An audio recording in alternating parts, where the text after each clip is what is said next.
Hello friends, what we're seeing right now in Israel is not ordinary news, it's prophecy unfolding before our eyes. The end is already here. Just 2 days ago, the Prime Minister of Israel, Benjamin Netanyahu, gave a chilling warning to the world, and many people completely missed it.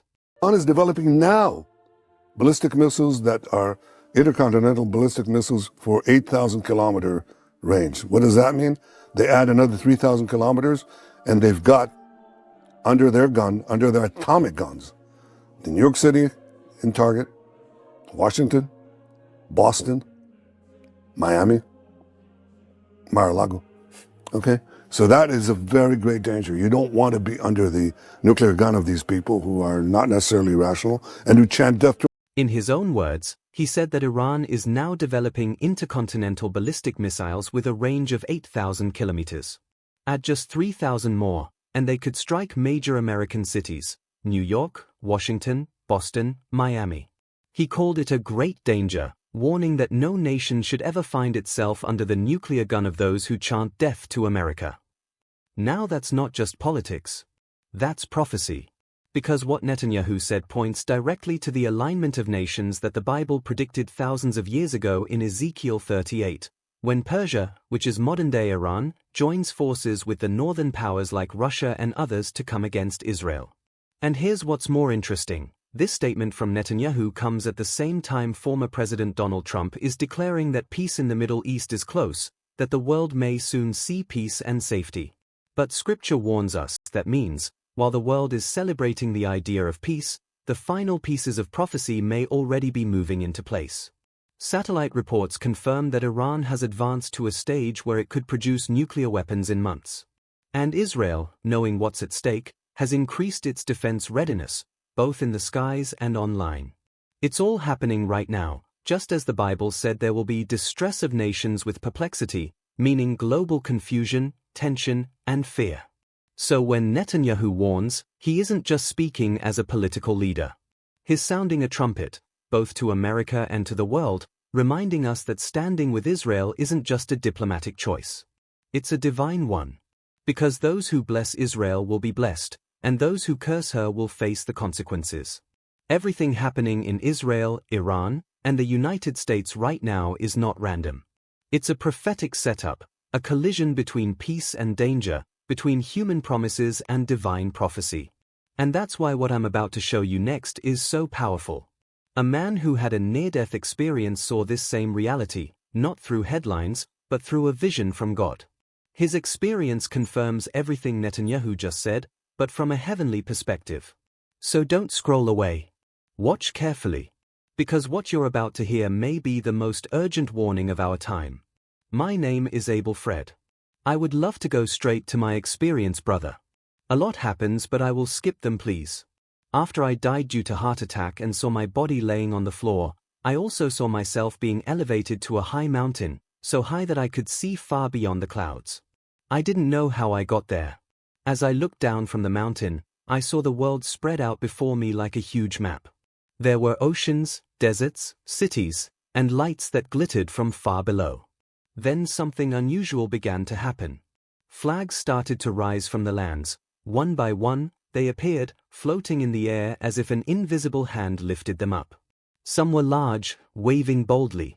Others were smaller, flickering like fading fire. At first, I didn't understand what I was seeing. The flags seemed to represent nations. Some I could recognize, the red, white, and blue stripes of America, the blue star of Israel, the red flag of China, the tricolor of France, and many others I had only seen on television. The more I watched, the more they appeared, until the whole sky beneath me was filled with colors, hundreds of flags fluttering above the lands they belonged to. Suddenly, the flags began to move. They didn't stay in one place anymore. I saw them coming together, drifting closer and closer until they started forming small groups. The movement of the flags became faster and more intense. It was like watching a great storm forming, but instead of clouds, it was made of nations. The flags began to draw closer to one another, forming large groups that spread across the lands below.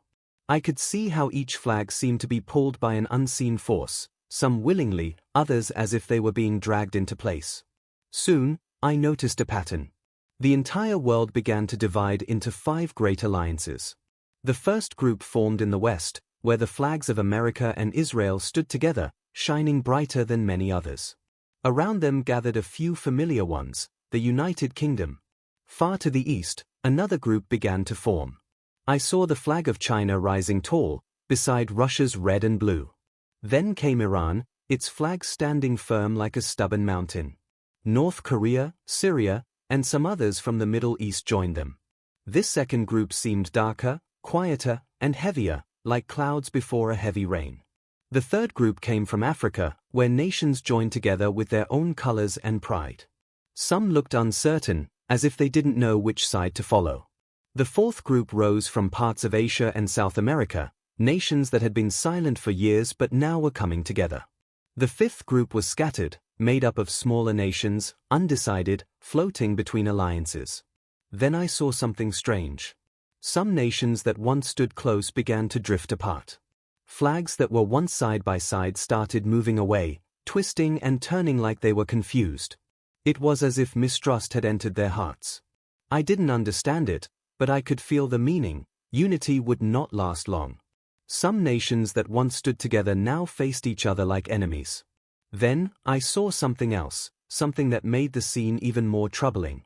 Many nations that were once neutral began to move in between the gatherings, trying to find where they belonged. But instead of peace, their movement caused more confusion. The 5 groups started to overlap, their borders colliding like waves hitting each other. As I looked closer, my eyes were drawn to one part of the sky where the light seemed brighter than the rest. Among the many flags waving below, some caught my attention because I recognized them clearly. Even though I was never good at remembering the flags of countries, something within me made it easy to know which was which at that moment. I saw the flag of the United States of America.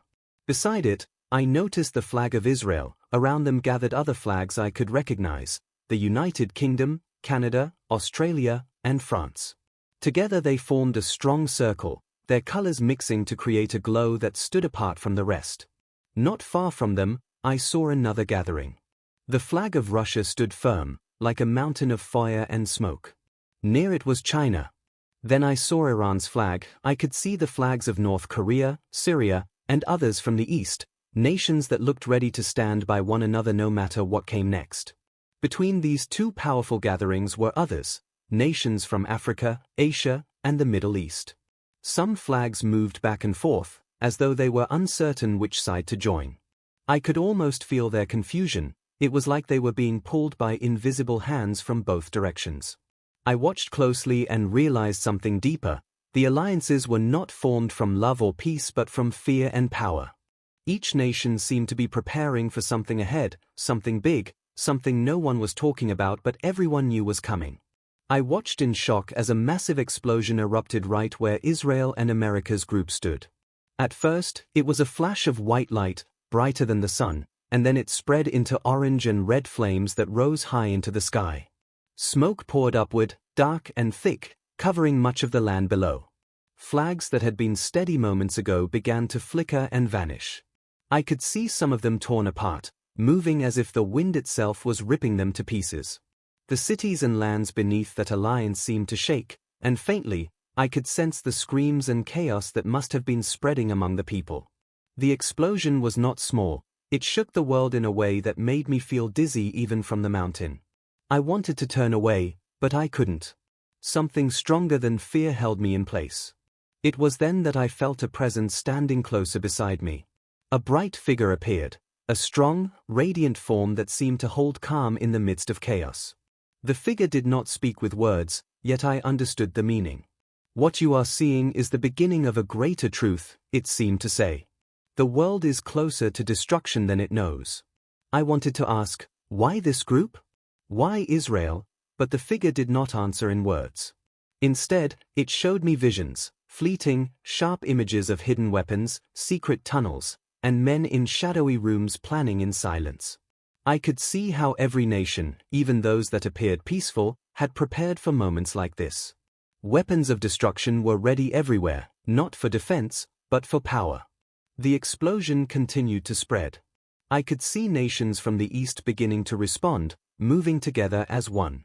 Russia, China, Iran, and their allies surged forward, their flags flickering like fire against the darkening sky.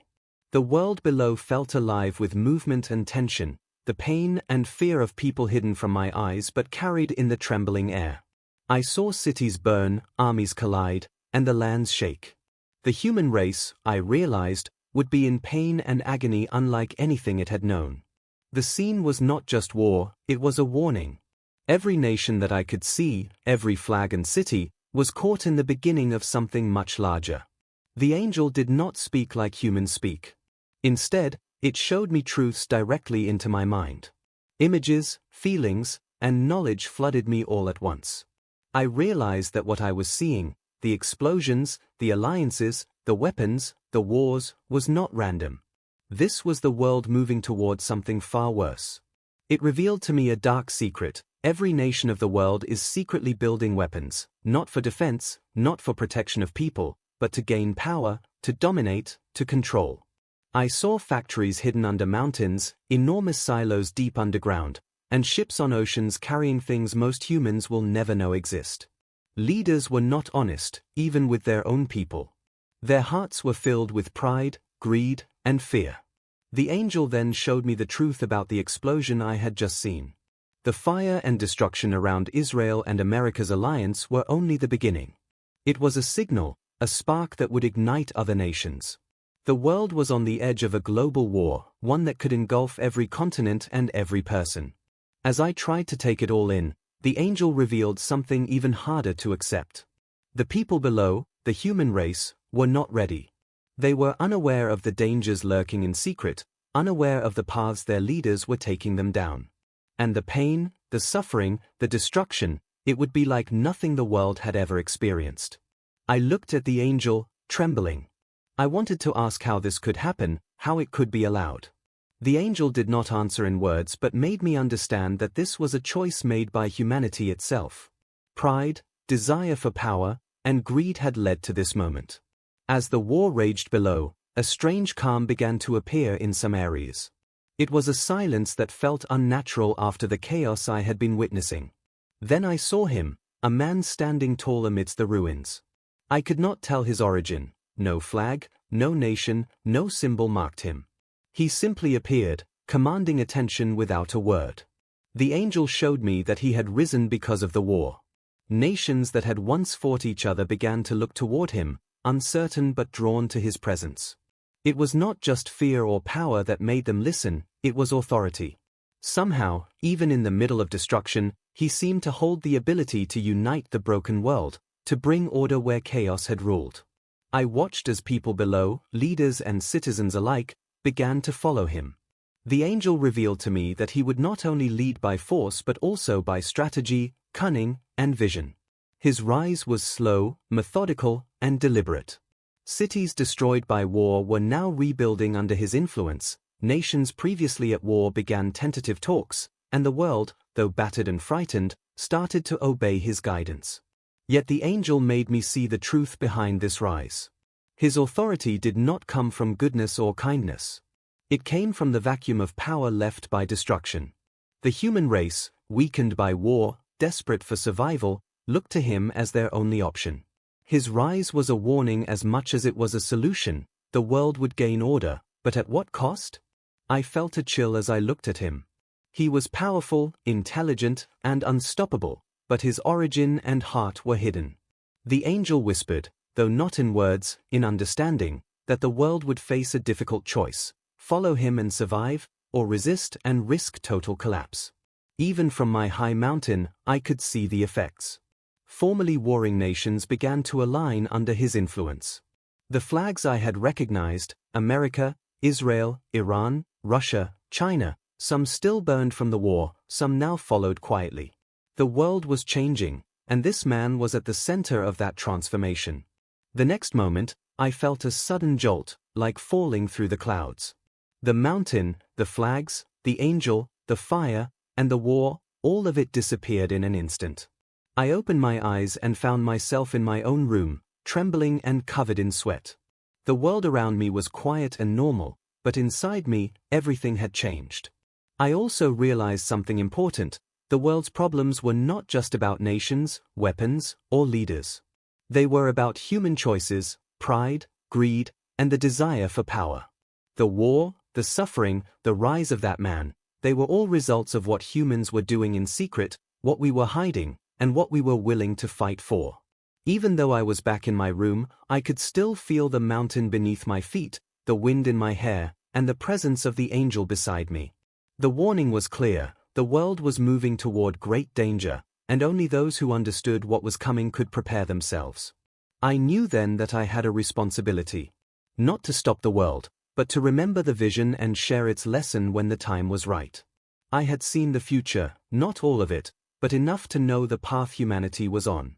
And as I lay back on my bed, exhausted, I whispered to myself that the world must change before it was too late.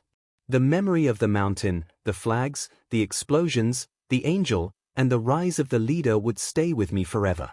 And I knew that one day, if I was brave enough, I would tell the world what I had seen.